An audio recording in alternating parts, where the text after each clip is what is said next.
और खबरों में आगे बढ़ते हुए बात केंद्र में नई सरकार के गठन की, जिससे पहले तमाम सियासी दलों के नेताओं का दिल्ली कूच का सिलसिला शुरू हो गया है। एनडीए और इंडिया गठबंधन के नेता एक एक करके दिल्ली पहुंच रहे हैं। ये 5 अलग अलग तस्वीरें आज की। नीतीश कुमार के अलावा चंद्रबाबू नायडू भी दिल्ली आ रहे हैं। तेजस्वी यादव भी आज इंडिया गठबंधन की बैठक में शामिल होने के लिए दिल्ली रवाना हो चुके हैं। हालांकि दिलचस्प संयोग ये है कि नीतीश और तेजस्वी एक ही फ्लाइट से दिल्ली के लिए रवाना हुए हैं और टीडीपी पहले ही साफ कर चुकी है, चंद्रबाबू नायडू पहले ये साफ कर चुके हैं कि उनका दिल एनडीए के साथ है। ऐसे में जो उम्मीद लगाए बैठा है इंडिया गठबंधन, वो उम्मीद टूटता हुआ नजर आ रहा है। लेकिन ये सियासत है, पॉलिटिक्स है, कभी कुछ भी हो सकता है और ऐसे में पूरी दुनिया की निगाहें टिकी हुई है, क्योंकि इंडिया गठबंधन को जो आंकड़ा मिला है वो काफी ज्यादा है सीटों का और ऐसे में उम्मीदें भी जग गई। अब देखना बड़ा ही महत्वपूर्ण होगा, इंडिया गठबंधन विपक्ष में रहता है या सरकार बनाने की कोशिश की जाती है इंडिया गठबंधन की ओर से। 5 अलग अलग तस्वीरें सियासी हलचल से जुड़ी इस वक्त आपकी टीवी स्क्रीन पर। नीतीश कुमार दिल्ली के लिए रवाना हो गए, चंद्रबाबू नायडू भी दिल्ली आए हैं और दिल्ली के लिए पवार भी निकल चुके हैं, यानी कि दिल्ली अब हॉटस्पॉट बनने वाला है पॉलिटिक्स का।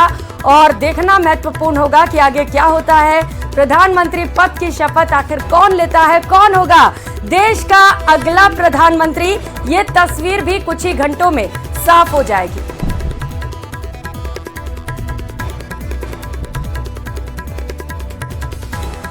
और अगली खबर जयपुर से है, जहां लोकसभा चुनाव परिणाम पर कांग्रेस में उत्साह का माहौल है और इस बीच नेता प्रतिपक्ष टीकाराम जूली का बयान सामने आ गया। उन्होंने कहा कि किसान वर्ग और निम्न वर्ग ने कांग्रेस में विश्वास जताया। राहुल गांधी की नीतियों पर जनता का भरोसा मजबूत हुआ, वहीं लोग भाजपा की नीतियों से परेशान हुए। अब कांग्रेस निचले तबके की आवाज को मजबूत करेगी।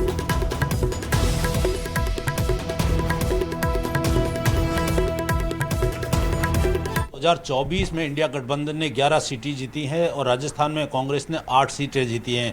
सबसे बड़ी बात यह है कि इस बार लोकसभा चुनाव में कांग्रेस को जो वोटिंग परसेंटेज मिला है वो पिछले लोकसभा चुनावों की तुलना में काफ़ी अच्छा है। हमारे साथ नेता प्रतिपक्ष टीकाराम जूली हैं, जिन्होंने पूरे इस चुनाव में बहुत मेहनत की, साथ ही जो पिछड़ा वर्ग और अन्य जो वर्ग के वोट थे उनको साधने की जो जिम्मेदारी दी गई थी, वो बहुत बड़ा वोट बैंक इस चुनाव में कांग्रेस को मिला है। टीकाराम जूली जी, सबसे पहले आपको बधाई जिस तरीके से प्रदर्शन इस लोकसभा चुनाव में रहा है।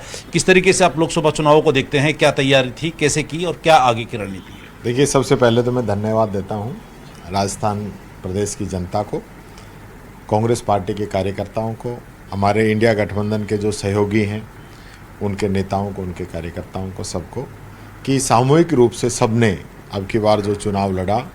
और मैं समझता हूं पूरे प्रदेश के अंदर जहां भी जिस भी नेता की डिमांड आई वो बीजेपी के प्रदेश अध्यक्ष और मुख्यमंत्री जी को इस्तीफा देना चाहिए। उन लोगों ने कहा था कि हम 25 की 25 सीटें जीतेंगे, 5 लाख के मार्जिन से जीतेंगे। तो मेरे को तो लगता नहीं 25 में से कहीं भी कोई 5 लाख का मार्जिन आया हो। और कई जगह तो मुश्किल से जान बची है, धांधली करके। यहाँ भी जयपुर ग्रामीण में आपने देखा होगा 3000 वोट जो है निरस्त कर दिए, उसके बावजूद 1600 वोट से जीते हैं। मैं तो ये कहना चाहूँगा, मोदी जी सपने में भी अब 400 पार की बात नहीं करेंगे।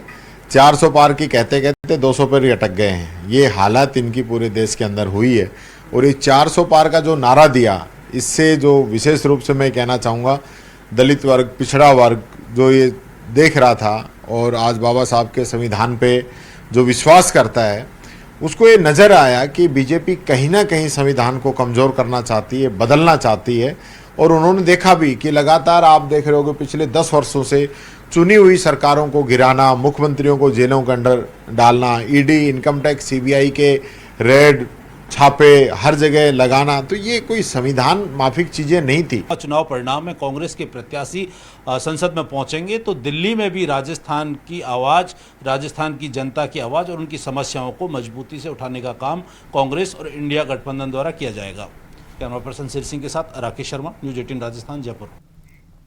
तो नई सरकार बनने की अटकलों को लेकर और सियासी हलचल के बीच एनडीए की घटक दल टीडीपी प्रमुख चंद्रबाबू नायडू की प्रेस कॉन्फ्रेंस के बाद प्रधानमंत्री नरेंद्र मोदी की अगुवाई में आज प्रधानमंत्री आवास पर कैबिनेट की बैठक होनी है और इसके अलावा चंद्रबाबू नायडू और नीतीश कुमार भी दिल्ली पहुंच रहे हैं। इससे पहले नायडू ने कहा कि हम पूरी तरह से एनडीए के साथ हैं।